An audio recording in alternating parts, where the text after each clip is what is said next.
আসসালামু আলাইকুম। আমরা দুই ভাই, আমার দুই ভাই কানিস না। আমি আর আবু তাহের ভাই একটা রেস্টুরেন্ট আসছিলাম। তো আসার পরে এখানে খাওয়া দাওয়া করলাম। এখন আমরা দুইটা মোজো কিনছি আমরা।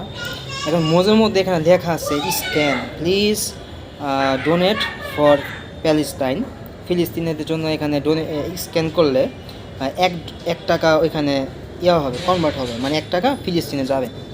এখন আমার কথা হচ্ছে, আমি জানি যে স্ক্যানটা কীভাবে করতে হয়, এটা কিভাবে স্ক্যান করে এটা আমি জানি, কিন্তু যারা জানে না তারা কি এটা স্ক্যান করতে পারবে বা তারা কি স্ক্যান করতে চাইবে?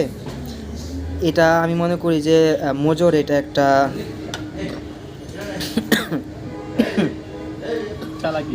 সরি ফর দ্যাট, আমার মনে হয় এটা একটা মার্কেটিং স্ট্র্যাটেজি মোজোর জন্য। তো মোজো যদি কোনো ডিরেক্টর বা কোনো কোম্পানি ঊর্ধ্বতন কর্মকর্তা দেখে থাকেন, প্লিজ আমি বলবো এটা এমন একটা সিস্টেম করেন যে এটা পারচেস করার সঙ্গে সঙ্গে